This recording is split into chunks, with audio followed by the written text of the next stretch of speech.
I understand your view on that. Why do you think they shot him 8 times in the head? Oh, I don't know. It's a lot of times to shoot him. It is a lot of times to shoot him. How many times did you hear they shot him? 5 at first. 5, and then, no, 3 first, then 5, then it went up to 8. So... And the police admit they tackled him and then shot him. Well, they told him to surrender, didn't they? They told him to stop, and he didn't. He carried on running, so... You know. What else could they have done, as far as I'm concerned? 007, huh? 007. License to kill. Yeah. I still believe that there should be a shoot-to-kill policy. I still believe, personally. But that's my views, you know. I think people should give up their liberty for freedom. All right. London police were later forced to admit that Mr. Jimenez never ran from them, wasn't wearing a heavy coat, and that a special army unit had killed him execution style with over 10 shots to the head at point-blank range. The British government was so desperate to keep the details of the shooting secret that they went so far as to arrest an ITN television journalist who had simply gotten a copy of what would normally be a public police report.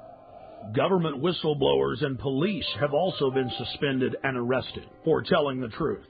We had our details taken and were threatened with arrest simply for asking questions of locals outside the Stockwell station and videotaping police. Where are you based? Austin, Texas.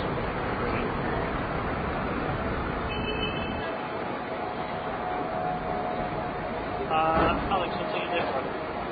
21174. Did you just rather some crap? No, it's okay. Well, here, just let me do it. Take it down. That's all right, mate. Well, I mean... And you're filming for our program back in the States or something? Exactly. In fact, I think it'll probably be broken into... Think about it, yeah. Sir, what do you think about this event? I think it's very bad this has happened. What do you think should happen? I think the policy of shooting should have been more thoroughly thought out. I'm afraid there must have been a terrible mistake here. I feel very sorry for the family and very sorry for the policeman that made a horrible mistake. Yeah, it's got to be bad for everybody. It's a tragedy all around, I think. Thank you. The police first claimed that it was a hot morning when official weather reports showed that it was around 60 degrees and that Mr. Jimenez was running down the street wearing a giant padded coat with wires sticking out of it, that he vaulted over the turnstiles, charged through a crowd of pedestrians, raced onto the train, and was about to detonate bombs when the heroic officers gunned him down. The authorities then conveniently claimed that all the surveillance cameras malfunctioned that morning. Police have now been forced to admit, thanks to watchdogs in their ranks, that none of the cameras malfunctioned, and they've now released the video. The government has now been forced to admit that he was wearing a light denim jacket, and there were no wires of any type. Police that weren't part of the special military unit didn't know why they killed him. The police had followed him from his home. They knew that he was a Latin Brazilian working in England as an electrician. They followed him for 30 minutes as he walked from his home towards the station. Once in the station, he calmly bought a Metro paper, paid for his ticket with his Metro Oyster card, and then walked onto the train. Passengers then reported that they were told to get off the train. Once they'd stepped off, still looking through the windows, they saw the Special Forces police squat on Mr. Jimenez and shoot him over 10 times in the head. Witnesses said Jimenez looked at the authorities as if he knew them. He was like a scared rabbit, and he was killed execution style. The question is why? A special military hit team stalked him and tracked him from his home to the train station, and then killed him in cold blood, making sure he was dead. It's well known that if somebody has a bomb, you don't shoot at them, and you certainly don't get near them. No, Mr. Jimenez had seen something he wasn't supposed to see. He learned a little too much, and he had to be eliminated.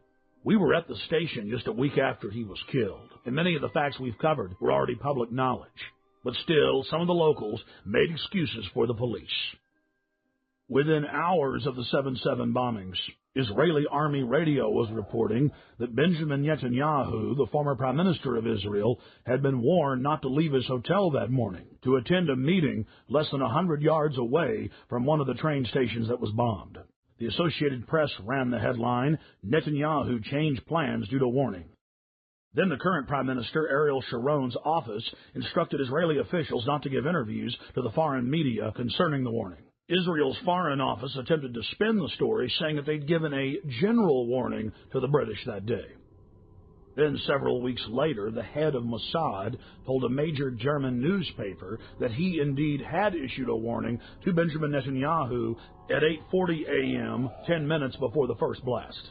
Conveniently for authorities, the bus surveillance camera malfunctioned. Something else happened that was convenient for the establishment line. All 4 of the supposed bombers' identification cards survived unscathed at all 4 events.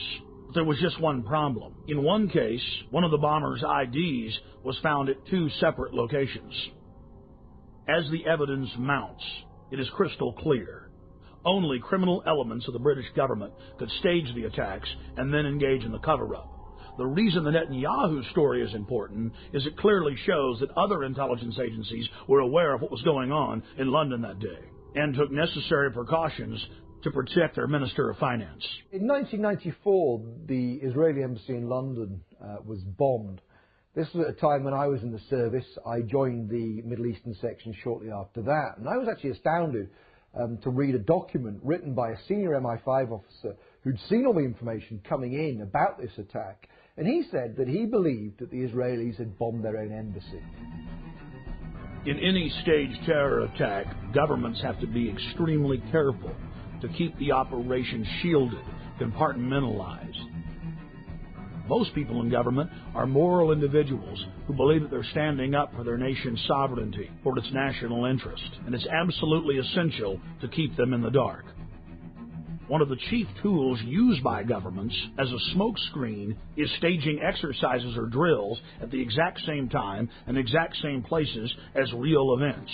When the Oklahoma City Federal Building was bombed, the Bureau of Alcohol, Tobacco, and Firearms was staging an anti-terror drill with their bomb squad on the morning of April 19, 1995, at the same time that the real event took place. On the morning of September 11, 2001, the Pentagon was running 5 separate drills, 2 of the drills targeting the exact same targets at the exact same time. That caused NORAD to stand down, believing it was just a drill. And London was no different. It's important to note that those taking part in the drills need not know that they're part of a larger operation. In fact, it's better for the conspirators that they not be informed. One of the chief reasons this is done is so that if any of the operatives carrying out the attack are caught by other elements of the government, they can simply claim that they were taking part in a drill or an exercise. NSA, Infopol 9, and Echelon-type systems that are scanning for terrorist chatter will be fooled into believing they've simply picked up part of an exercise. On the morning of 7/7 in London, there was a simultaneous exercise targeting the exact same trains, the exact same bus, at the exact same locations, at the very same time. What we're supposed to believe is some kind of coincidence. There was also an anti-terrorist drill going on 7/7.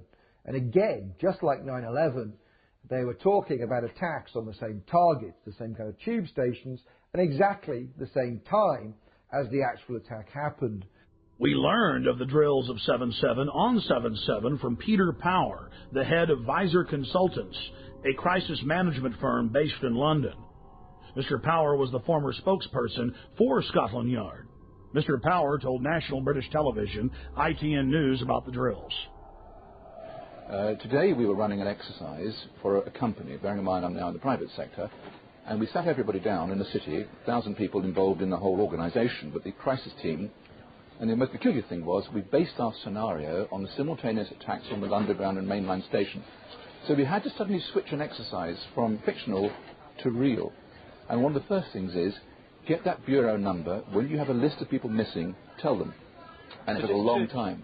Just to get this right, you were actually working today on an exercise that envisioned virtually this scenario. Almost precisely. I was up until 2 o'clock this morning because it's our job, my own company, Visor Consultants. We specialise in helping people to get their crisis management response. How do you jump from slow time thinking to quick time doing? And we chose a scenario with their assistance, which is based on a terrorist attack because they're very close to a property occupied by Jewish businessmen. They're in the city, and there are more American banks in the city than there are in the whole of New York. A logical thing to do. And I've still got how extraordinary today must feel for you as it unfolds.